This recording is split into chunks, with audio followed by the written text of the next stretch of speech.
Hola, bienvenidos al Desarrollo Humano. Mi nombre es Freddy Mayorga. Me especializo en psicología social humanista, medios de comunicación y soy terapeuta Gestalt.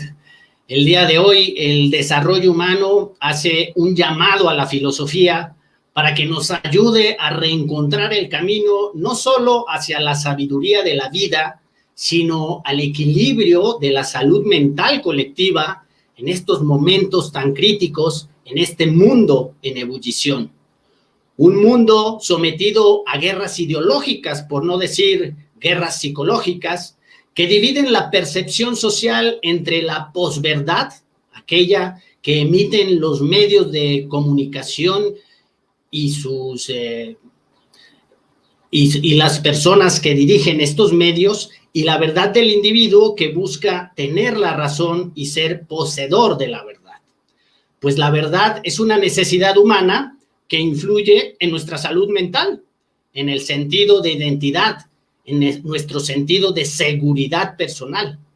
Hoy la verdad se ha relativizado, que hasta tenemos que preguntarnos si la verdad existe. Así pues, hemos titulado la charla de hoy Ideologías entre la posverdad, mi verdad y la verdad con mayúsculas. Y nos gustaría oír sus comentarios a nuestro invitado especial y a mí en lo particular. Nos gustaría oír los comentarios ahí en la sala de chat que tenemos. Y sin más preámbulos, pues démosle la bienvenida a nuestro invitado el día de hoy, que viene desde Argentina, o bueno, vive en Argentina, y él es Jonathan Ramos. ¿Cómo está, Jonathan? Hola Freddy, ¿cómo te va? Gracias, es un placer estar contigo en este canal. Gracias también por haber aceptado la invitación, que es muy necesaria para el desarrollo humano, oír la perspectiva de alguien como tú, que tengo entendido, para conocernos un poco más. Tú eres filósofo, eres teólogo, eres docente de la Universidad Católica de Salta en Argentina, y además eres especialista en metapolítica. Eso es un tema que poco se entiende, pero rápidamente, ¿qué significa la metapolítica? Con todo gusto. La política en sus distintas ramas de estudio tiene tres grandes esferas: la ciencia política o politología, la filosofía política y la metapolítica. La ciencia política estudia el hecho fáctico del poder en el contexto de las relaciones humanas. La filosofía política estudia los conceptos fundamentales a través de los cuales se organiza la teoría política. En cambio, la metapolítica estudia aquellos conceptos que están latiendo en el trasfondo de los hechos y de los discursos políticos. Es decir, el metapolítico lo que hace es, a través de los discursos y la praxis política, tratar de descubrir cuáles son los conceptos fundamentales que están subyaciendo en la praxis y en el discurso para poder explicitarlo, para poder hacer manifiesto lo latente, para poder hacer patente lo latente, para poder hacer evidente aquello que está implícito. Ok, oye, y por ejemplo, a mí un maestro alguna vez me decía que la filosofía y la psicología están muy relacionadas. De hecho, nacen en la historia, ¿no? Que es la forma. De hecho, algún maestro me decía, un maestro de la Universidad de Valencia, el maestro Rafael Strauss, él decía que la filosofía es la forma en que la misma gente percibe la realidad. Pero ¿qué pasa en un mundo cuando esa realidad ha sido tan distorsionada a través de medios de comunicación, a través de tanta ideología? ¿Qué pasa con la verdad hoy en día? Se ha relativizado. Hoy decirle a las personas que existe la verdad es hasta molesto a veces, porque sientes que estás coartando o quitándole sus libertades, ¿no? ¿Cómo percibes hoy la verdad, Jonathan? Bueno, la verdad puede ser conceptualizada de muchas maneras distintas. Por ejemplo, la verdad óntica es la realidad de la cosa misma. Las cosas son verdad en cuanto que son reales. Platón habla de ontos on, lo realmente real. Y esa es la verdad como ortótex, como representación correcta de la realidad. Después tenemos la verdad lógica, que nosotros en filosofía llamamos validez, que es la consistencia de un razonamiento. Después tenemos la verdad nociológica, que es la adecuación del pensamiento con la cosa. Después tenemos la verdad ontológica, que es la aletheia, la desocultación de un fenómeno que está latiendo en el trasfondo. Después tenemos la verdad ética. La verdad ética es aquella según la cual el sujeto transparenta con sus dichos aquello que verdaderamente piensa como verdad. Es decir, cuando yo digo de lo que pienso, y de lo que no pienso, estoy diciendo la verdad ética. Es decir, lo contrario a la verdad ética es la mentira. Lo contrario a la verdad nociológica es la falsedad. Lo contrario a la verdad ontológica es el ocultamiento. Lo contrario a la verdad óntica es la nada misma. En este sentido, nosotros tenemos que saber que no es lo mismo la verdad ética que la verdad nociológica. Es decir, una persona puede tener en su cabeza una idea que es incorrecta, por lo tanto está en la falsedad, es decir, no conoce la verdad nociológica, no, su intelecto no se adecúa a la realidad. Pero sin embargo, esta persona, aunque su mente tenga una idea incorrecta, cuando te dice lo que piensa, dice exactamente lo que está pensando, con lo cual no está mintiendo. Esta persona no está diciendo algo que no piensa verdaderamente. Esta persona está sinceramente equivocada. Bueno, nosotros venimos en transición, estamos pasando por una etapa donde se ha ido erosionando la capacidad del intelecto de penetrar en la realidad.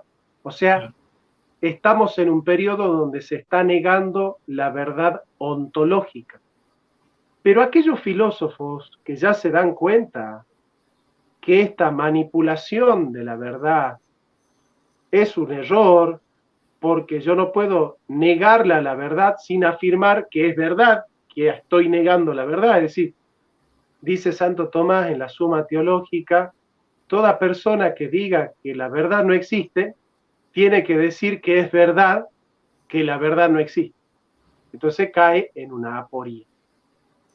Cuando un filósofo se da cuenta que no es posible negarle a la verdad, sino a través de haber aceptado que uno mismo está mintiendo, entonces estamos en la transición de la falsedad a la mentira. Es decir, nosotros estamos ya saliendo de la verdad ontológica y estamos negando la verdad moral. Por eso los filósofos de hace 10 años para atrás estaban equivocados, estaban sinceramente equivocados, pero ya los filósofos de hoy, aquellos que niegan la verdad, ya no están sinceramente equivocados. Son unos mentirosos. Ok.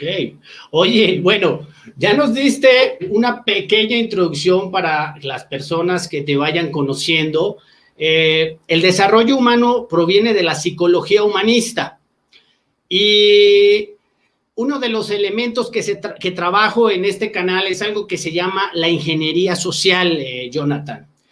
Una de los motivos también por los que quise contactarte y que estuvieras en este canal fue una entrevista que te hicieron, no sé, el anfitrión creo que era de Puerto Rico y eran varios de Colombia, de Chile, y hubo algo en específico que a mí me captó y dije, es que dentro de esta ingeniería social, dentro de estas guerras ideológicas, tú comentabas algo muy importante del eurocentrismo, que tenemos que salir de ese eurocentrismo que al fin de cuentas es un paradigma o una ideología exportado desde Europa hace algunos siglos, en donde se juega con la dicotomía, con la dialéctica, perdón. Creo que tú le llamabas la dialéctica de los opuestos, yo le llamo la dialéctica de los conflictos. Entonces, eso nos obliga a entrar en el arte de la guerra y en una ciencia que se llama la polemología.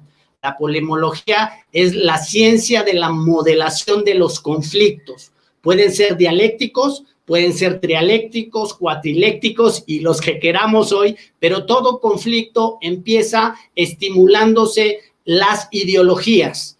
A nivel psicológico se estimulan los odios, los miedos, y entonces veo hoy en tu trabajo que haces, que invito a las personas que se suscriban a tu canal, tienes muchos debates a nivel político con personas que son de la derecha, que son de la izquierda, ¿no? Y eso se me hizo muy interesante cuando tú dijiste, tenemos que salirnos de ese juego y buscar no caer en ese juego. Entonces, tengo preparado un video, Jonathan, para que lo veamos y ya después tú como lo gustes retomar. Yo como trabajo mucho con la psicología social de los medios de comunicación, tomo siempre pedacitos de ahí para luego trabajarlos aquí con las personas especializadas en los temas como tú, ¿sale? Entonces vamos a verlo y regresamos.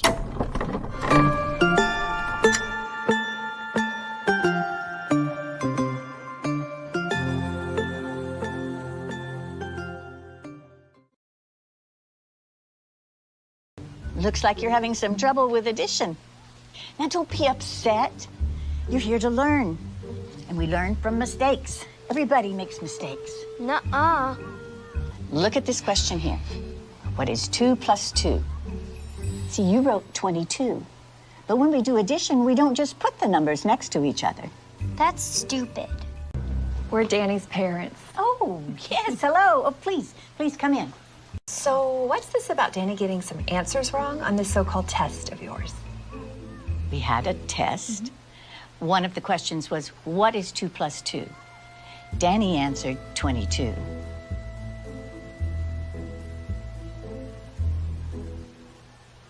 And? And that's not the right answer. Says who? Says math. Are you calling my son stupid? No, of course not. Who are you to say that your answer is right and that his is wrong? No. She's right. Thank you. Right out of Nazi Germany. You can't honestly tell me that you don't know what 2 plus 2 equals. We're going to complain to the principal about you. Danny is a free thinker. See you. I understand you had an issue yesterday with the parents of one of our students. I understand you told Danny he had a wrong answer on his test. He did have a wrong answer on his test. Yeah, it's not our job to tell students when they're right and wrong. That is exactly what our job is. Parents don't want you ramming your biased views down their kids' throats. That's not biased. That's how math works. Students count, teachers divide. Students count, teachers divide. Students count, teachers divide. Stop undermining our kids' confidence! Are you going to apologize to the parents? Why did you even start teaching if you hate children?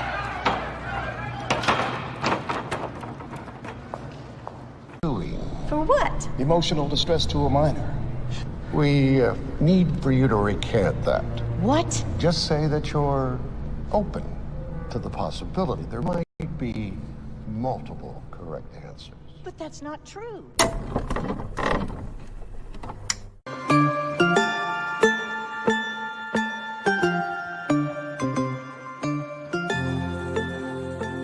Dicen que los ángeles nacen sin sexo ni género, pero Ángela Ponce sí tuvo muy claro que quería ser mujer. Yo soy una mujer y soy una mujer incluso antes de nacer. O sea, en mi ADN ya venía que yo era mujer. No soy un hombre, nunca fui un hombre, porque me encuentro mucho con... Es que yo puedo dar mi opinión. Perfecto, del de respeto siempre. Pero la ciencia no es una opinión, es una evidencia que me reconoce como mujer.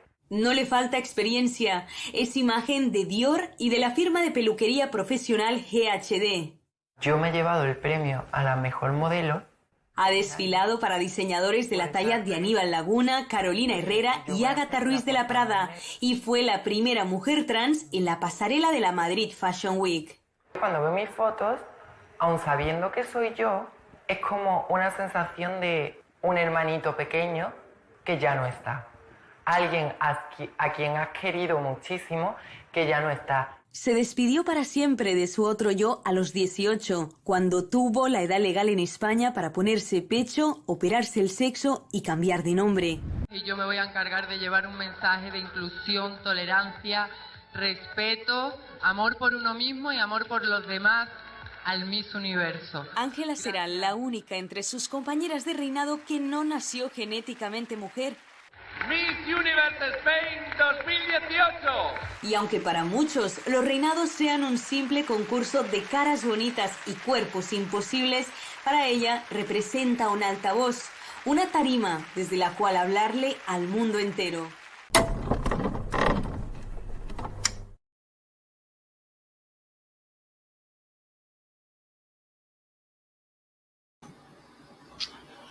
Ok, pues esto nada más fue el primer pasabocas ahí para que empecemos a hablar un poquito ideologías, la posverdad, entre la posverdad, mi verdad y la verdad, Jonathan.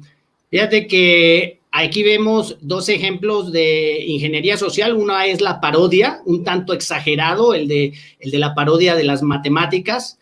Tal vez es un tanto exagerado, pero igual tú como docente, bueno, ya tú tienes muchachos más adultos, no son tan niños seguramente, pero hoy en día, pues el maestro pues también está siendo desacreditado y se duda de su conocimiento.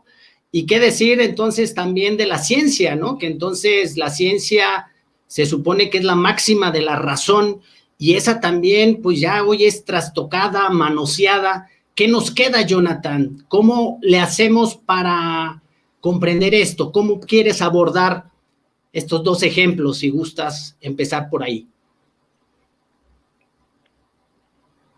Bueno, la negación de la verdad va de la mano de la negación de la tradición, porque la tradición transmite la verdad de la historia, la verdad del hombre. Y en esto recuerdo a Walter Benjamin, que era en tesis de filosofía de la historia, dice: aquellos sucesos de la historia que fueron abortados de una manera violenta tienden a persistir como acuciantes hasta que puedan ser resueltos en su justicia. Es decir, nosotros no podemos callarla a la tradición sin habernos comprado la tradición como acechante de un devenir, de un porvenir. León Gieco tiene una canción que se llama La Memoria y dice: la memoria pincha hasta matar a los pueblos que la callan y no la dejan andar libre como el viento. Jacques Rancière escribió un libro que se llama El maestro ignorante y Paulo Freire escribió sobre la concepción bancaria del conocimiento. Es esa idea de que el maestro es depositario de un saber que debe depositar en el alumno. Nadie enseña a nadie. Y cuando se rompe la autoridad del maestro, cuando se rompe la autoridad de los padres, de los ancianos, de los abuelos, cuando se destruye la autoridad de la iglesia, cuando se destruye el conocimiento que se transmite de generación en generación, se está volviendo la generación bastarda, es decir, es una generación que no tiene asidero, una generación que no tiene identidad, una generación que no tiene pasado, es una generación que no tiene historia, es una generación que no tiene identidad. No tiene raíces. No tiene raíces. Como dice Bernardo de Monteagudo, los pueblos sin historia están condenados a deambular de error en error, sin haber aprendido de su historia. Entonces, esta condena a la tradición, que surge ya de la modernidad, de Kant, de Descartes, va a condenar, ¿no es cierto?, a los pueblos modernos a vivir en la tragedia de comenzar siempre de nuevo. O sea, un pueblo que no tiene historia es un pueblo que siempre está comenzando, que siempre se está refundando.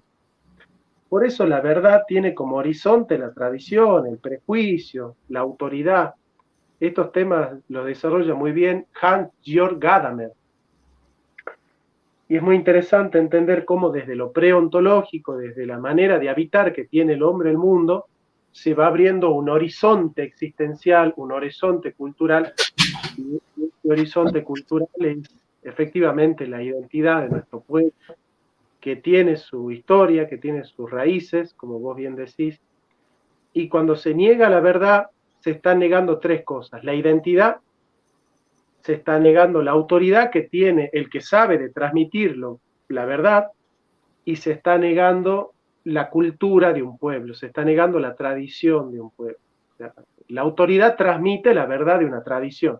Entonces, al negar la autoridad, se niega la transmisión de la tradición, y al negar la transmisión de la tradición, se está negando la verdad, porque el contenido de la verdad es la manera que tiene el pueblo de apropiarse de la realidad, de adecuarse a la realidad, no solo con su intelecto, sino también con todo su universo de representaciones. Es por eso que en las tópicas Aristóteles dice, ese logos universal es en el cual todas las culturas pueden dialogar. Todas las culturas pueden dialogar porque hay algo que tienen en común. Eso que tienen en común todas las culturas particulares es un logos universal, pero no es un logos descarnado, es un logos en el cual las culturas, las representaciones y los símbolos tienen su lugar, tienen su asidero. Así que yo considero que la manera de restaurar la verdad es restaurar la tradición y restaurar la autoridad, porque no hay verdad si no hay autoridad, porque la autoridad es la que forja el carácter de la verdad. Claro, la autoridad no es autoritaria, la autoridad es la impronta que pone el sujeto que dice esto es así. Por eso el amenuense hebreo dice amuna, y ahí viene amén, esto es así, certifico que esto es así. Y bueno, yo considero que estamos en esa encrucijada, ¿no? Se rompió con la autoridad, ya no hay maestro. Se rompió con la historia, ya no hay tradición. Se rompió con la identidad, ya no hay naturaleza. Y se rompió con la objetividad, ya no hay verdad. Ya no hay adecuación del pensamiento con la cosa. Así que, bueno, estamos en un momento aciago de la historia y es por eso que el trabajo filosófico es tan importante, ¿no? Claro, y bueno, ya vimos el ejemplo del maestro, en este caso de la parodia de las matemáticas, y el otro tema que es un tema realmente caliente, que es lo de la ideología de género. Sabemos que hay ideologías de todo tipo, ideología política, ideología religiosa, ideología de género, ahí nos meten una más. Cuando ya no es ni solo la matemática, es la ciencia. La ciencia es, de alguna manera, se ha entronizado como la verdad, porque pues es lo que de alguna manera en este mundo tan acuoso, como lo menciona Bauman, ¿no? La sociedad líquida, que no tiene como asidero. El último asidero que pudiéramos tener es la ciencia. ¿Y qué está pasando con esa ciencia? ¿Por qué crees que se está diluyendo? ¿Hay una mala intención en eso? ¿Es ese paradigma del hombre malo por naturaleza que destruye todo?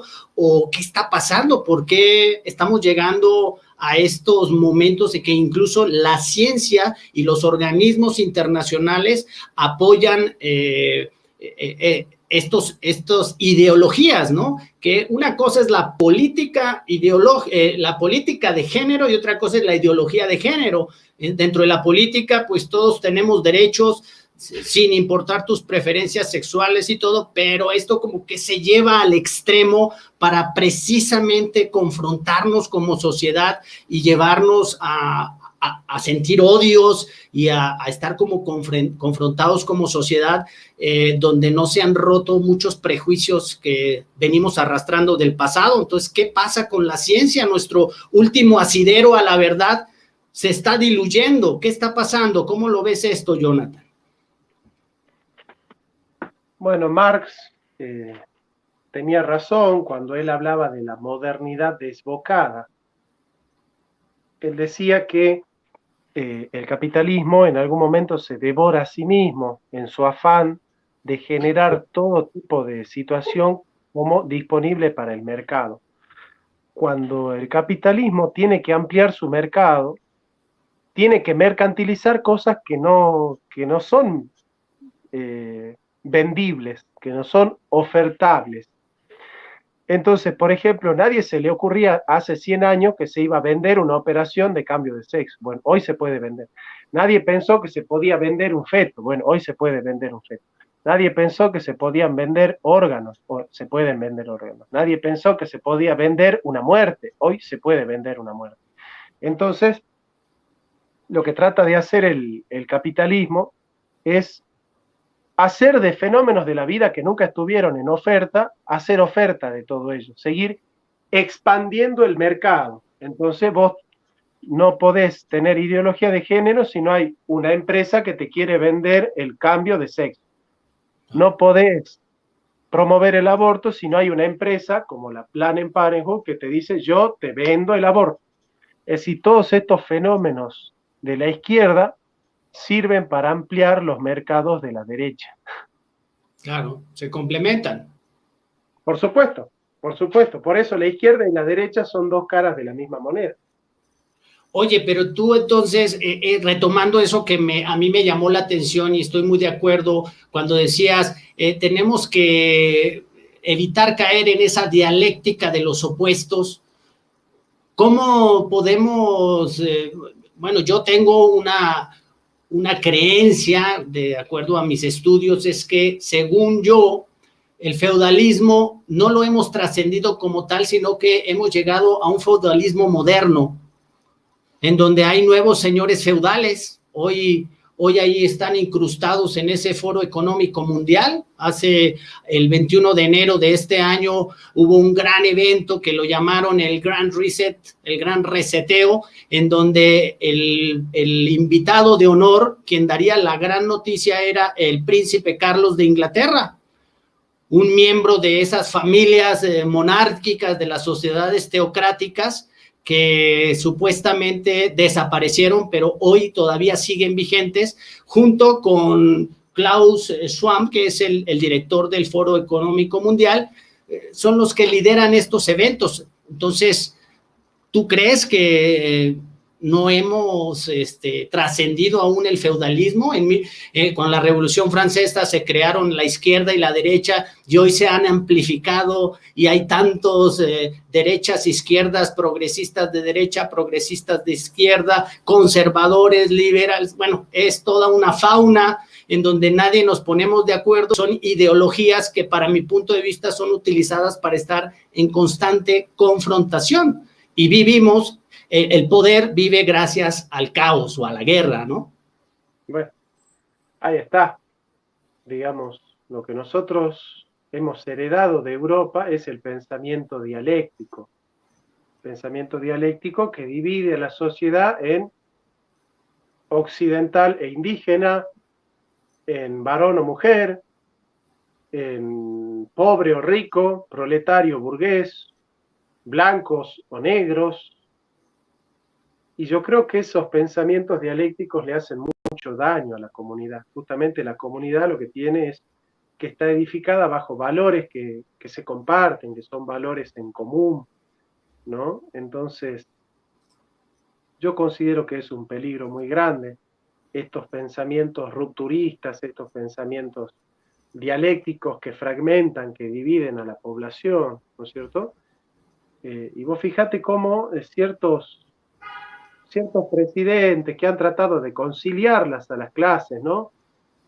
Por ejemplo, pienso en Getúlio Vargas, en Cárdenas, en el mismo Juan Domingo Perón, han tratado de ponerse por encima de la lucha de clases para tratar de conciliarla a las luchas de clases, bueno, fueron llamados bonapartistas por los trotskistas, ¿no? Entonces, es muy interesante notar cómo este pensamiento dialéctico, si no encuentra conflictos, los crea. Como dice Sartre, si el judío no existiera, el antisemita lo inventaría. Claro. Oye, fíjate que hay un elemento bien importante en esta búsqueda del desarrollo humano que tú lo mencionabas también, la comunidad, ¿no? La importancia de la comunidad. Voy a ver si podemos compartir aquí. Mira, este es un esquema muy rápido, por eso coincido mucho contigo. Comentabas alguna vez una forma de gobierno, porque hoy hay una lucha entre el mercado y el Estado, y considero que eso es una guerra generada dentro de ideologías también, donde de alguna manera los afectados somos la humanidad en general. Entonces, el desarrollo humano tiene estas dos vertientes, el yo social y el yo individuo.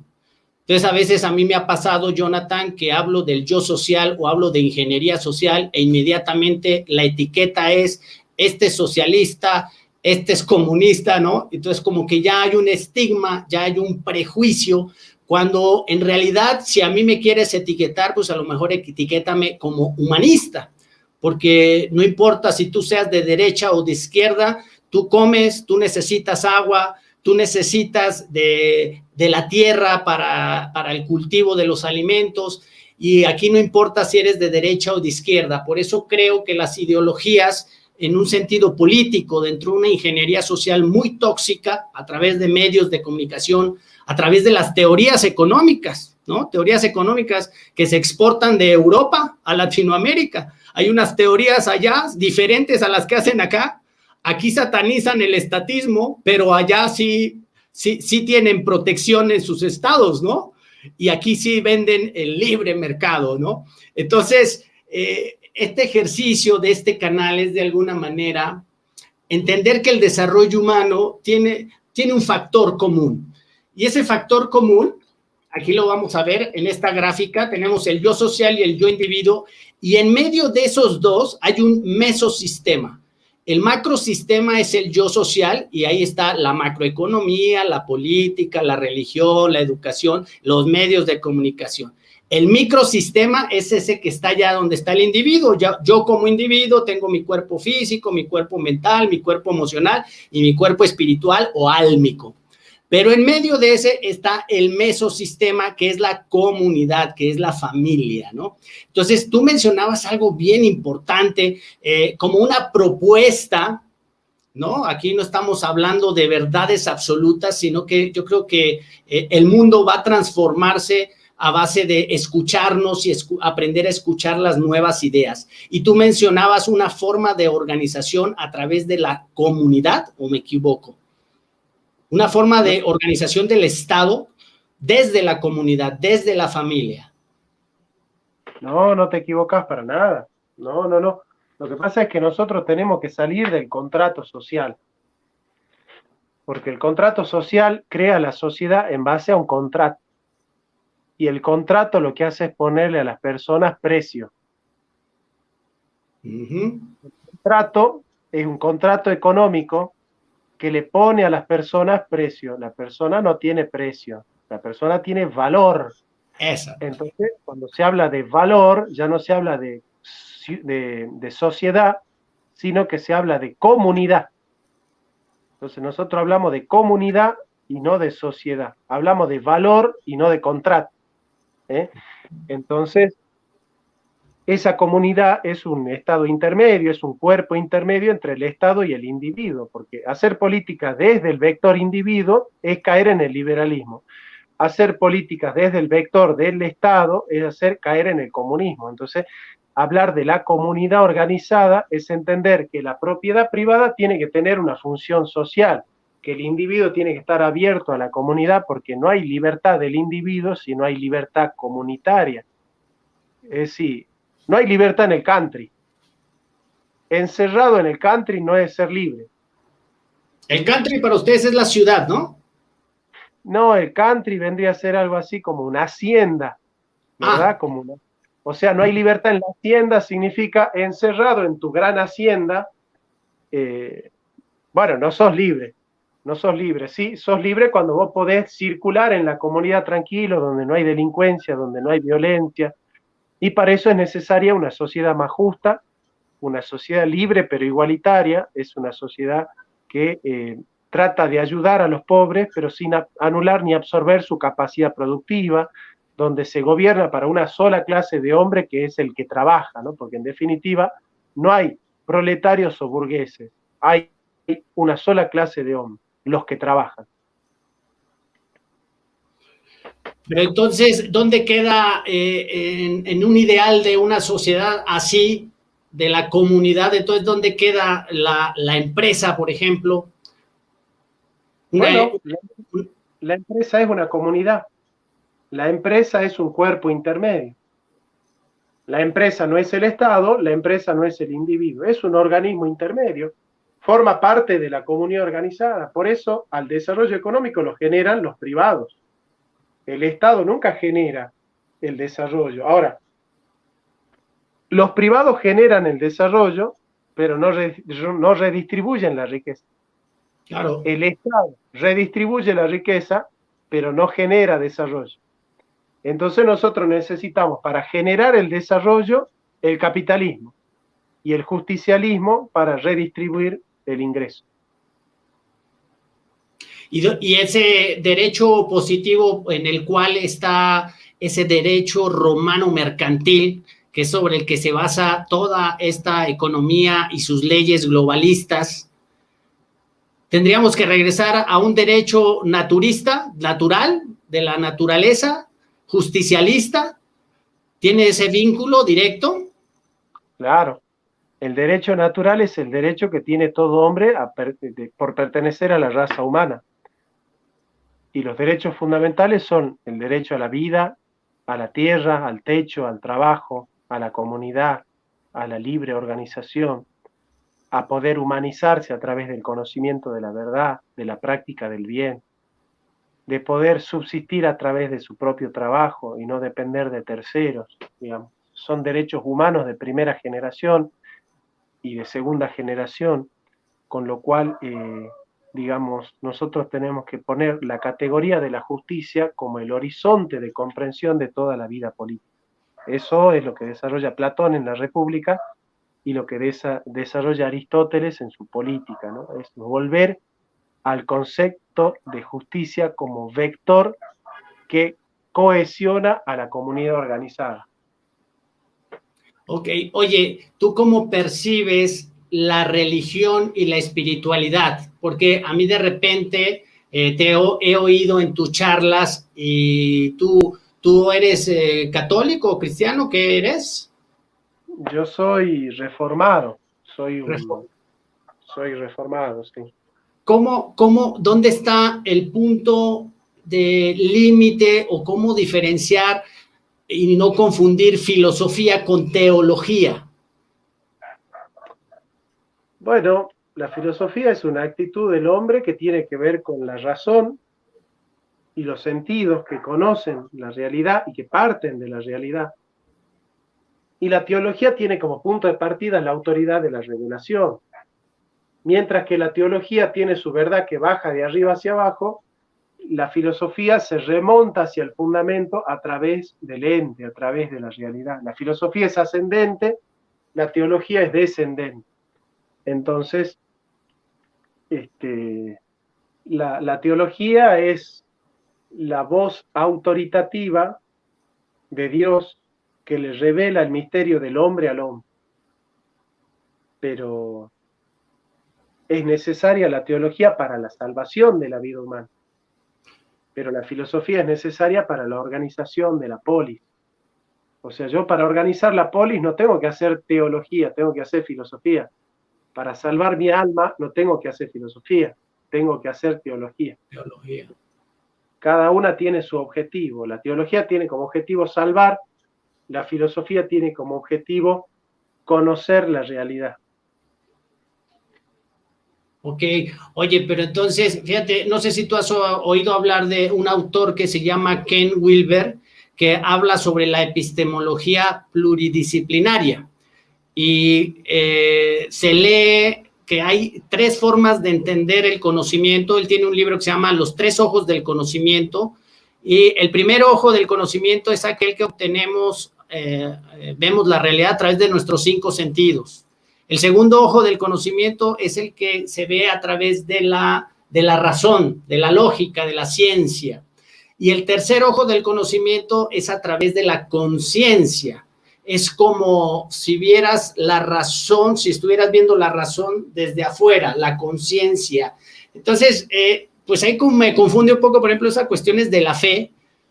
O sea, ¿la fe tiene un cierto grado de razonamiento o simplemente si es una entrega total desde tu conciencia? ¿O cómo entonces esa teología y esa filosofía podemos diferenciarla? ¿Cómo tu fe que viene de arriba, algo que viene de afuera, en vez de que sea algo que venga desde adentro de ti, tu alma, ¿no? En el desarrollo humano consideramos el alma desde adentro del individuo.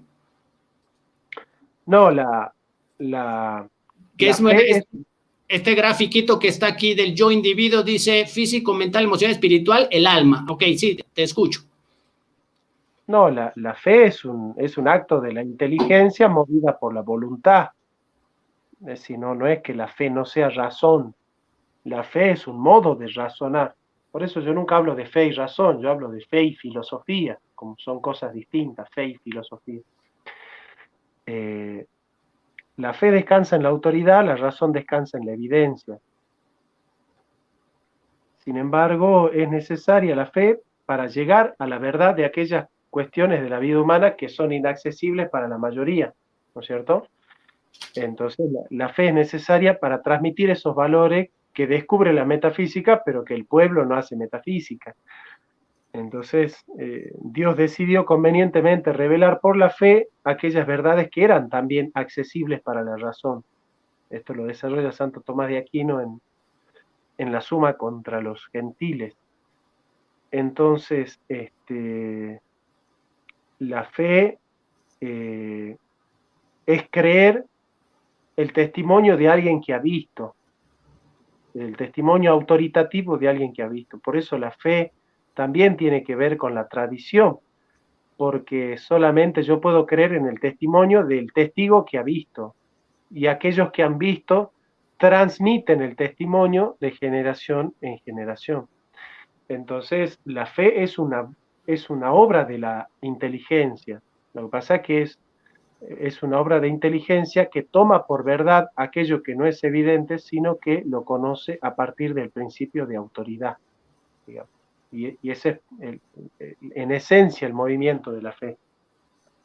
Oye, pero entonces, fíjate que una de las preguntas que nos hacemos en el desarrollo humano del siglo XXI es preguntarnos algo que es esa idea de que el hombre es malo por naturaleza, que tiene se transmutó con el tiempo y viene desde el siglo XV con el Renacimiento, donde se empieza a cuestionar la naturaleza del hombre. Entonces ya no todo gira en torno a la idea de Dios, sino que ahora es el antropocentrismo que le abre la puerta al liberalismo o al individualismo. Y entonces, ¿qué sucede con la idea del hombre malo por naturaleza? Que para mí sí es una pregunta muy importante, porque de eso depende incluso la valoración y la autoestima de las personas y de nosotros como seres humanos, que ha quedado incrustado en nosotros la idea del pecado original. O sea, imagínate, el pecado original ya nuestras almas ya vienen de alguna manera marcadas, como decía Juan Calvino, ¿no? Que el hombre no estaba dotado de bondad, sino que aquellos, los elegidos. ¿Cómo ves esto? ¿No estaremos arrastrando un paradigma o una ideología del pasado y es momento a lo mejor de replantearlo y ver realmente el ser humano es malo por naturaleza o es ese entorno, esas fuerzas de poder que hostigan y activan la genética. Eso se llama epigenética, es el entorno social, cómo activa nuestros genes y nos llevan y despiertan ciertos elementos dentro de nosotros, manteniéndonos en estados de sobrevivencia, de miedo y angustia. Entonces, ¿cómo ves tú hoy en día esa naturaleza humana dentro de la filosofía? ¿El ser humano es malo totalmente? Ya está en su genética, ¿Cómo la ves? No, a ver, el hombre es pecador por naturaleza frente a Dios. Frente a Dios el hombre es pecador sin lugar a dudas. Pero esa es una verdad teológica que el hombre necesita considerar con objetivo de la salvación eterna.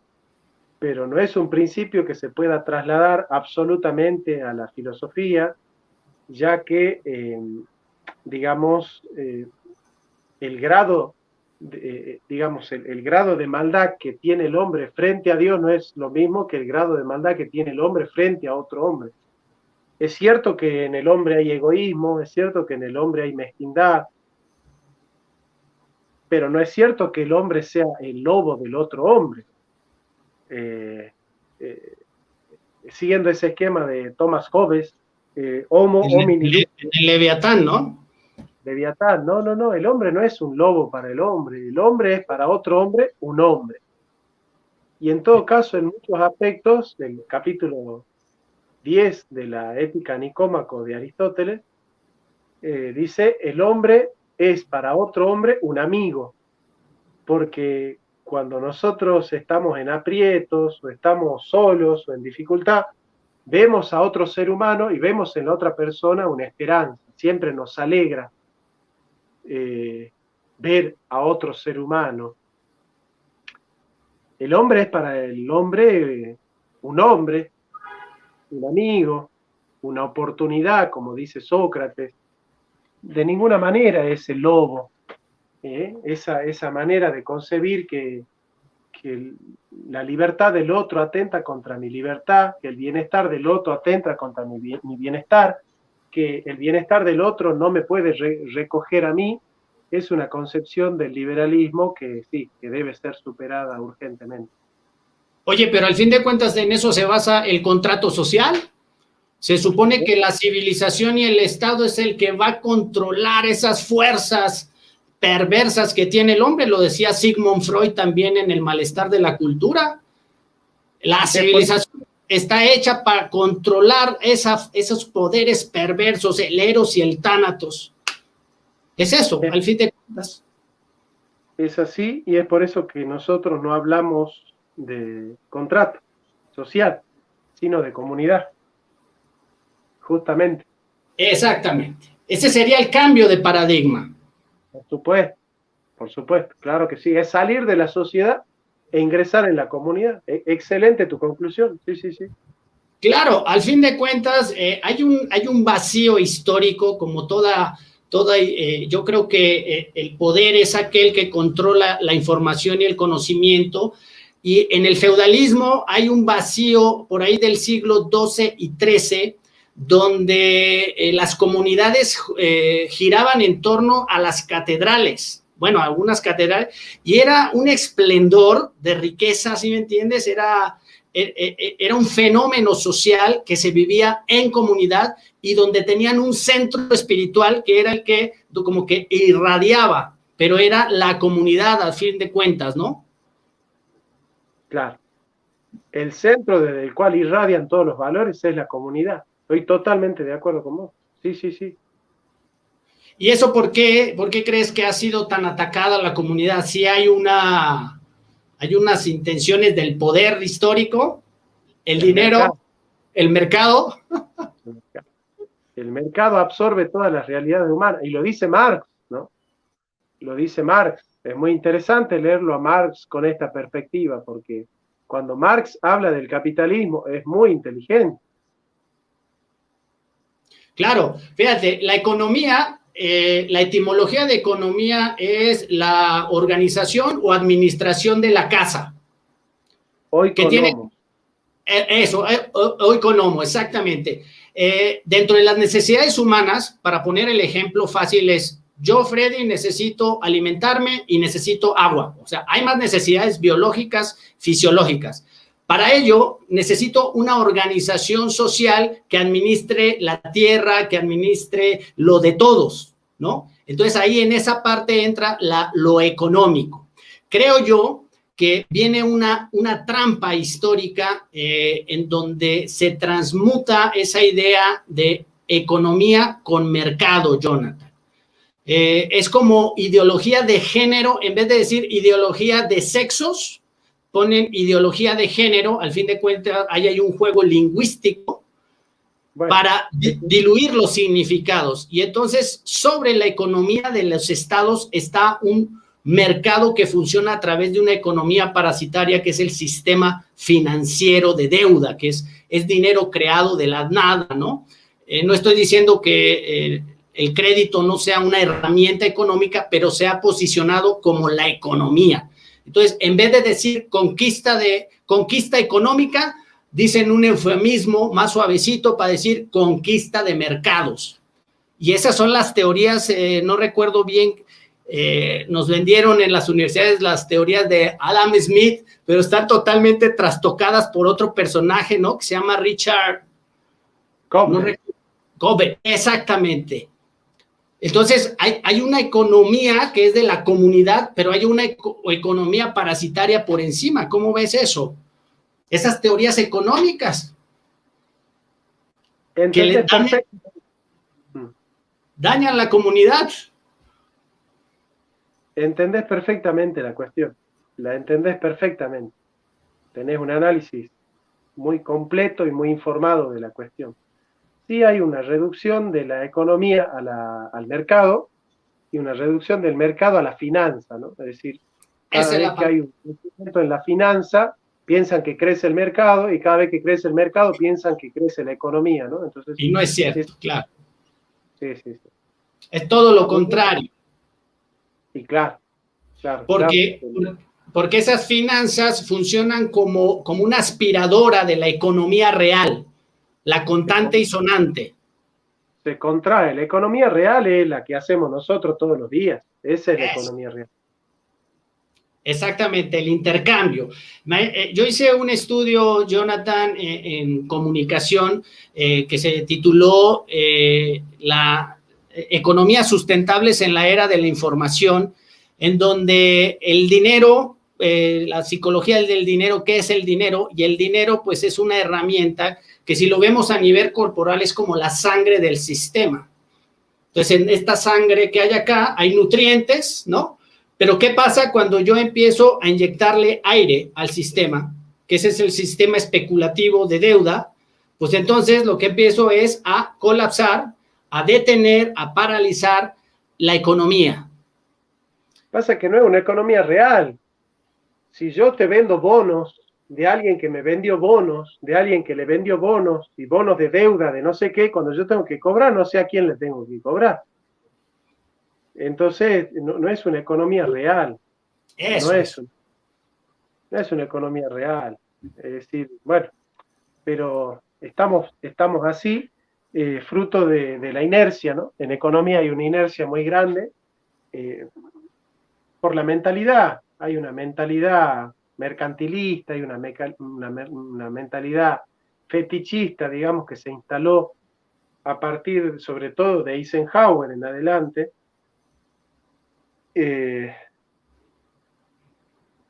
Yo no sé, pero a mí me contaron, por ejemplo, en la UNAM, si viene un filósofo de Estados Unidos, en la UNAM hay que hablar en inglés.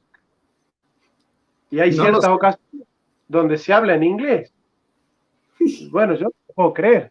Yo no lo puedo creer. O sea, que si viene un alemán a Salta, hay que hablar en alemán para no discriminarlo.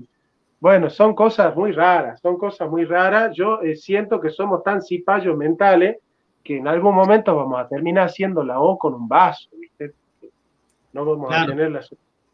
Es difícil, es difícil. Yo siento mucha vergüenza con algunas cosas que hacemos nosotros, ¿no? Ese cipayaje que tenemos, ¿no? Por eso lucho mucho por la descolonización mental. que no tiene que ver con estar en contra de Europa, sino con estar en contra del eurocentrismo, de esa idea de que la única manera de ser civilizado es adoptar el paradigma europeo, ¿no? Me parece que eso es lo peligroso. Que al fin de cuentas es un paradigma de dominación. Pero claro. Psicológico. Y tú estás diciendo lo mismo, ahora que mencionas la UNAM, el doctor Enrique Dussel, él habla precisamente lo que estás diciendo. Lo primero que tenemos que hacer es descolonizarnos del eurocentrismo, que es una forma de ver y entender la realidad entre las dialécticas. Totalmente, totalmente. Por eso no es estar en contra de Europa, sino ponerle a Europa en su lugar. Eso. Nosotros dialogamos Europa de par a par, no pensando que Europa es la madre y que nosotros somos los pupilos de Europa, digamos, ¿no? Como pretendía, por ejemplo, Ginés de Sepúlveda. No, nosotros dialogamos con Europa de par a par, de igual a igual. De hecho, Hispanoamérica es el continente del futuro. Oye, pero ¿cómo? O sea, me gusta oír eso, pero imagínate, Colombia, ahorita la situación que están viviendo, pues confirma mi teoría de que estamos viviendo un feudalismo moderno. Resulta que en Colombia, cuando dominas Colombia, dominas Sudamérica. Y en Colombia hay 9 bases militares, de las cuales 2 de ellas son de contratistas, ¿no? Pero hay 9 bases militares, imagínate. Y luego hay, si la ONU reconoce 192 países en el mundo, imagínate esta referencia, hay 800 bases militares en el mundo, o sea, hay 4 veces más bases militares que países en el mundo. Entonces, me encanta oír esa idea, pero ¿desde dónde la estás leyendo? Que América Latina es el futuro. A ver. La capital del siglo XX fue París. La capital del siglo XVIII fue Berlín. La capital del siglo XXI es Madrid. Digamos, todo lo que sucede en Hispanoamérica depende de lo que sucede en Madrid todavía, ¿no? Es decir, todo el progresismo que nosotros estamos viviendo es un progresismo que viene mucho de Francia y de España. Y hay un agotamiento espiritual, hay un agotamiento mental, hay un agotamiento cultural en Europa. Europa está siendo colonizada por el Islam. Dentro de 50 años, la mayoría de los habitantes de Europa van a ser musulmanes. Por eso la gran señal es haber elegido un papa hispanoamericano, porque Hispanoamérica es el futuro de Occidente. Es decir, cuando hablemos de Europa dentro de 50 años ya no vamos a hablar de Occidente, vamos a hablar de un Oriente expandido. Entonces, no quiero entrar en la tesis de Huntington del choque de civilizaciones, no, yo no estoy entrando en eso. Simplemente estoy diciendo que, bueno, que la cultura y la civilización árabe islámica no es la misma que la cultura y la civilización cristiana y occidental.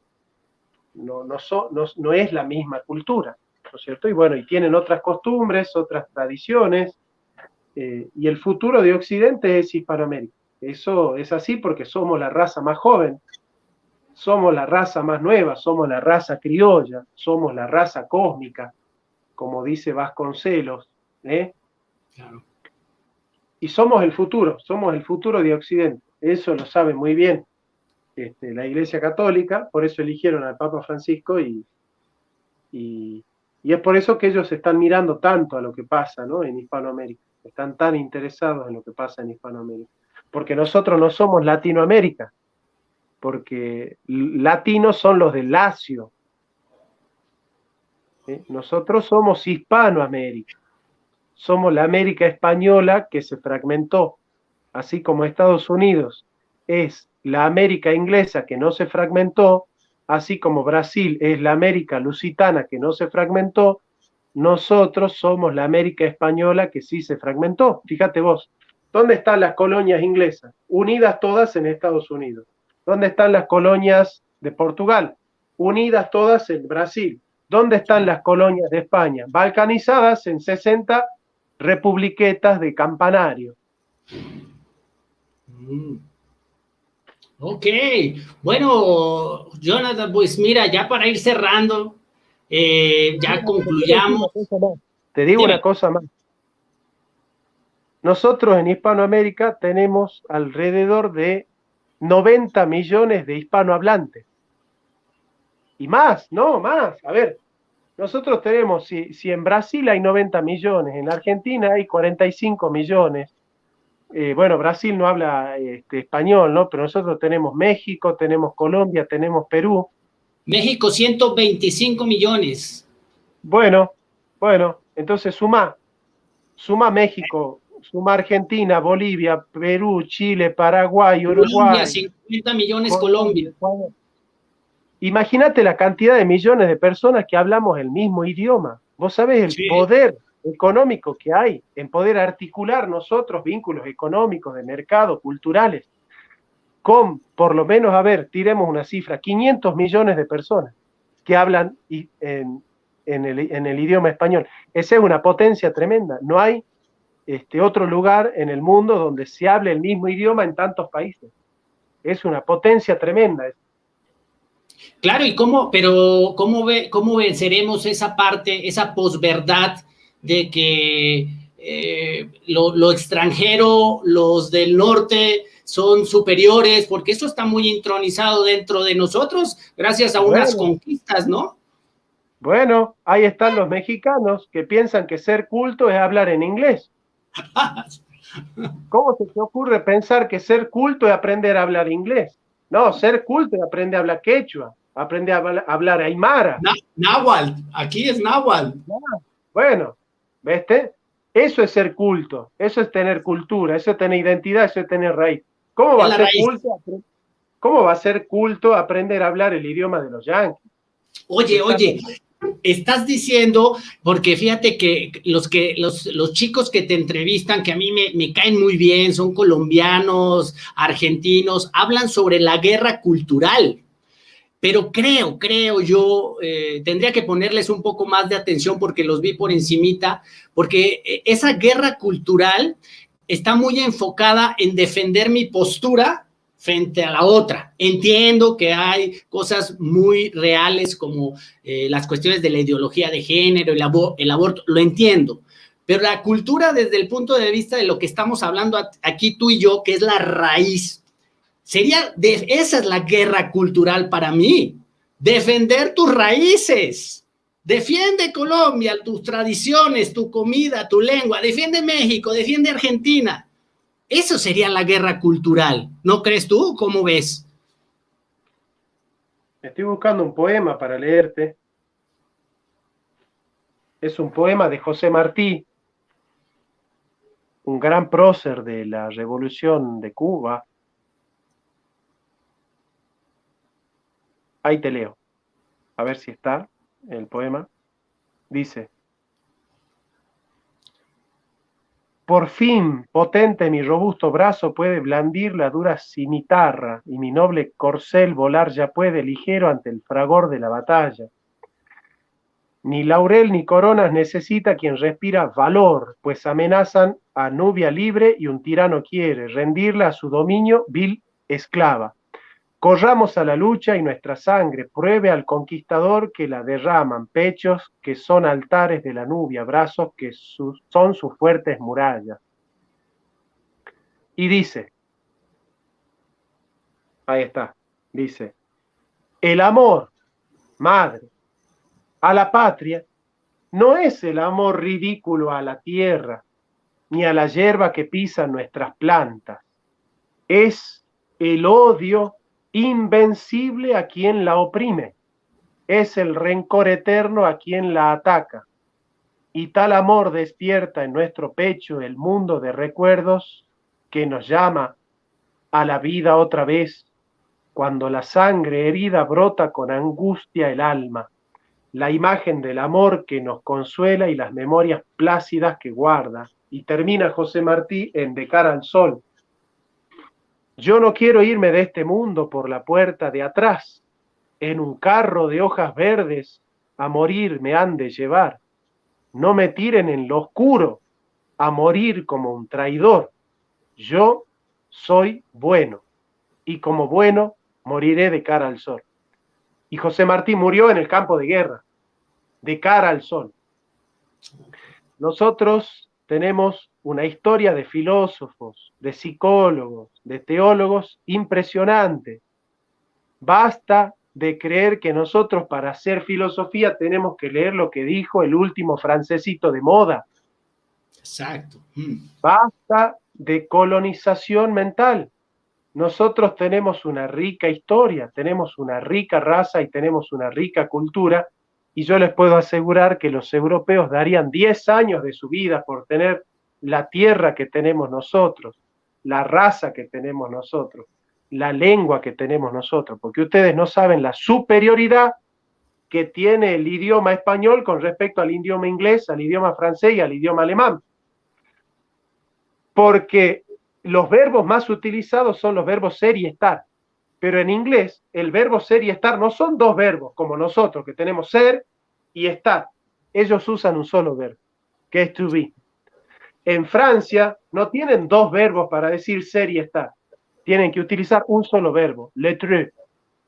Y, ¿no es cierto? Y en inglés, en alemán, no tienen ser y estar, tienen sein, que es un solo verbo. Ahora, como no pueden distinguir ser y estar, no pueden hacer la diferencia ontológica. ¿Cuál es el único idioma que tiene la capacidad fáctica de hacer la diferencia ontológica? Que es la diferencia más importante de la metafísica, que es la madre de toda la ciencia. Nosotros tenemos el idioma capaz de hacer la diferencia ontológica, y esa es la superioridad metafísica del idioma español con respecto al inglés, al francés y al alemán. Ok, oye, pues ya, bueno, vamos a ir cerrando, ya concluimos entonces el tema de hoy, que fue ideologías entre la posverdad, mi verdad y la verdad. Entonces, sí podemos tirar un salvavidas, Jonathan, con esta idea de que la verdad tiene que ser buscada desde la identidad, la autoridad y la cultura. Concluimos en ello. Ese es el aporte de la filosofía al desarrollo humano del siglo XXI, entonces, para empezar a ver un nuevo paradigma, un nuevo horizonte. Es así tal cual lo decís vos, así es. Perfecto. Bueno, Jonathan, me dio mucho gusto, la verdad, tenerte por acá. Fue un placer que nos compartieras. Esperemos que no sea la última vez. Y pues te doy muchas gracias y agradezco a los que estuvieron con nosotros y los que van a ver este programa. Y bueno, pues nos vemos hasta la próxima, Jonathan. Muchas gracias. No sé si quieras cerrar con algo. Bueno, voy a cerrar con un poema de un gaucho que se llama el Martín Fierro, que es el canto a la libertad que tenemos nosotros, ¿no? Y que tiene que ver con un grito en contra de los opresores y a favor de los oprimidos, ¿no? Dice: para él son las cárceles, para él son las prisiones, en su boca no hay razones, aunque la razón le sobre, porque son campanas de palo las razones de los pobres. ¡Ole! Bueno, excelente. Bueno, Jonathan, muchas gracias. Gracias a todos y nos estamos viendo hasta la próxima. Gracias, Jonathan. Gracias. Chao.